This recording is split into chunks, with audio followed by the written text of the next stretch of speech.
What's up everyone, welcome back to Workshop Rebuild. This is my channel where I take apart, clean, and reassemble machines to make them fully functional again.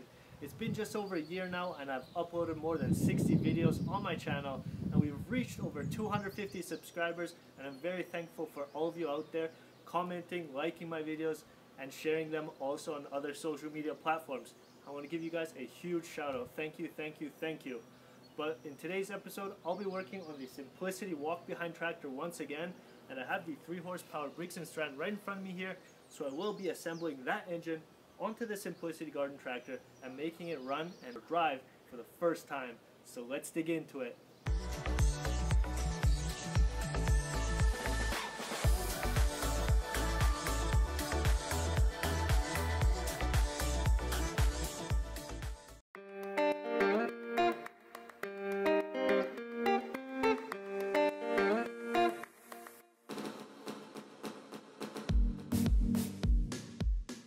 Moving on to the Simplicity walk-behind tractor, there are 4 bolt holes right here where I will be mounting the engine, and then I'll have to make sure that the engine is in line with the tensioner over here and the pulley which drives the transmission over here.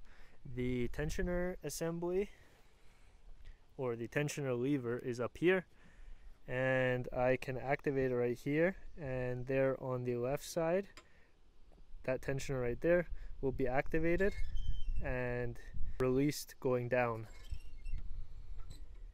There is another adjustment on the tensioner, which is this spring right here and this set screw which holds the spring in place. If we move this up and down, we'll have more or less tension on the tensioner idler or pulley over here. So let's get the engine mounted and the pulley over here, and then we can put the belt on.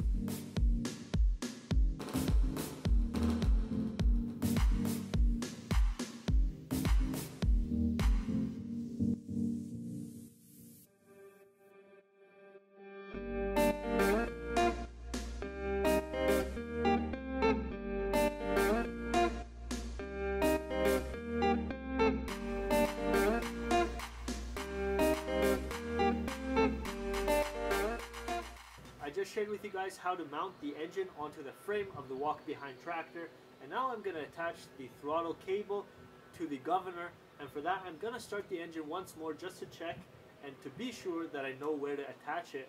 After that, I'll mount the pulley on the engine. The tensioner should be in line, and I can also mount the pulley on the transmission.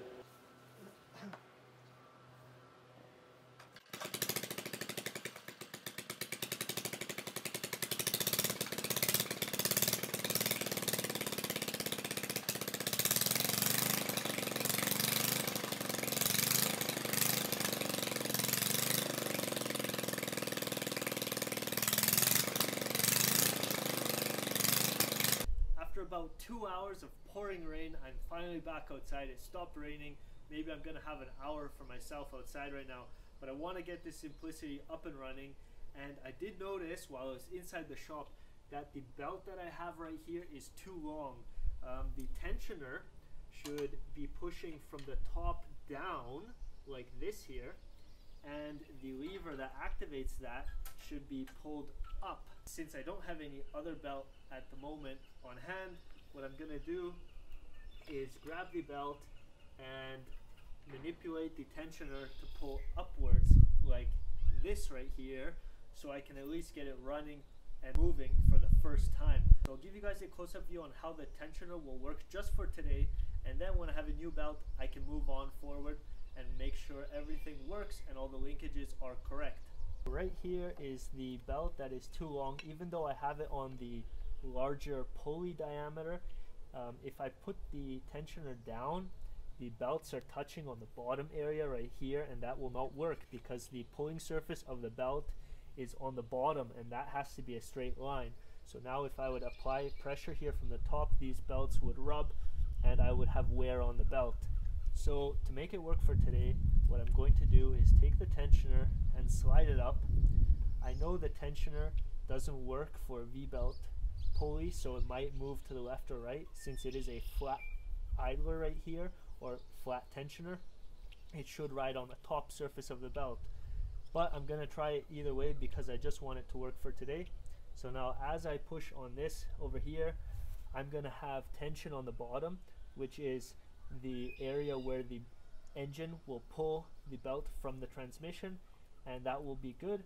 And on the top, I'm not too worried about this tension right here, but I think the tensioner over here is in a good spot where it won't touch anything, and it should work this way.